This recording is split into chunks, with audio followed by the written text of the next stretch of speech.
Gravando. Gente, vamos falar só mais um pouco sobre a questão da imagem.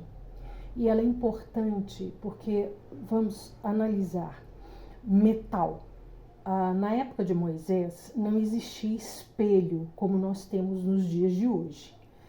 E o povo usava o bronze, né?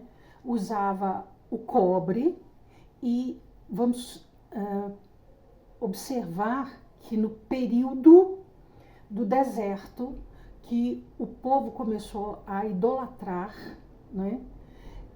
E idolatria é tudo que não é Deus.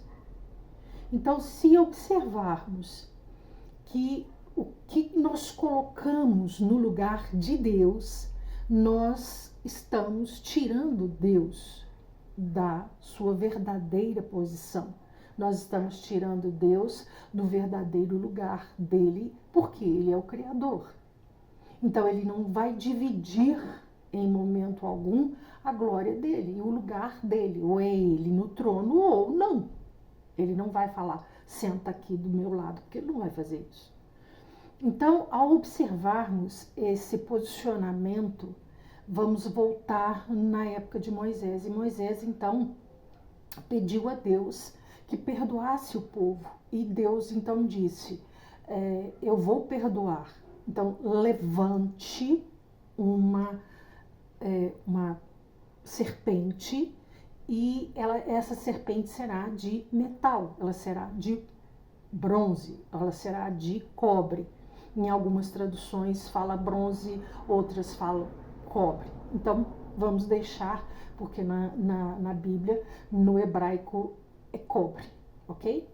Mas a questão é que, se observarmos o polimento do cobre, ele vai permitir que a pessoa veja o reflexo dela, né? Então, voltando na época de Moisés, quando ele pediu a Deus perdão pelo povo, ele foi respondido e Deus deu a ele a oportunidade de construir, de fabricar, de criar uma serpente de cobre e que todos aqueles que fossem picados pelas cobras verdadeiras, pelas serpentes verdadeiras, vivas, por causa do pecado que haviam cometido, que era a idolatria contra Deus, então essa pessoa deveria olhar, mirar para esta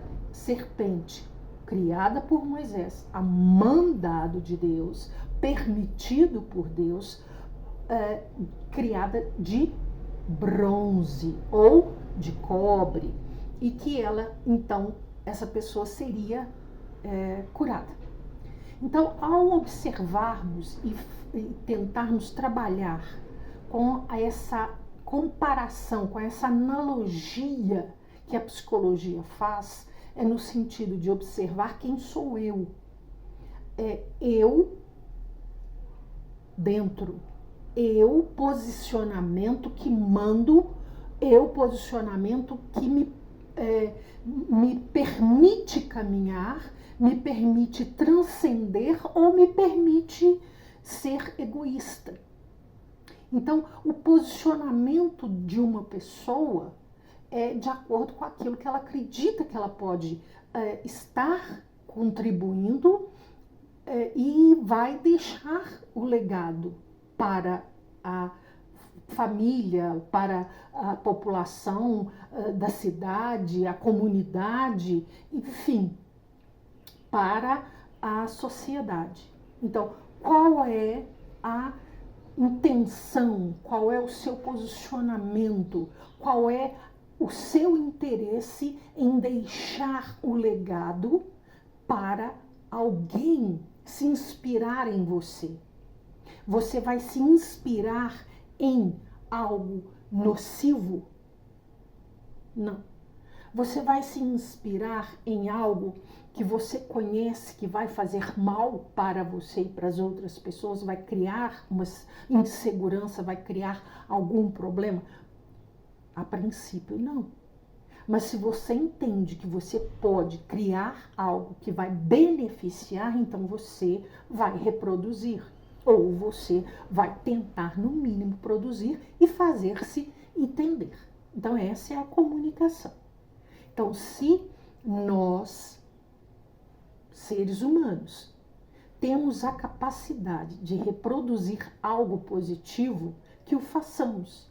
Mas façamos de modo que possamos inspirar ao nosso próximo, ao nosso semelhante, a não ser egoísta.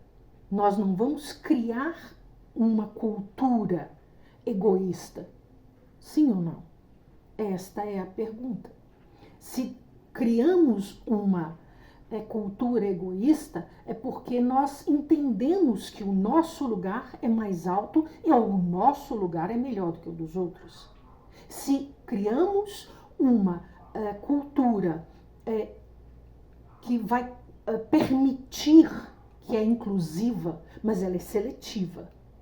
Ela inclui os seres humanos que querem o bem.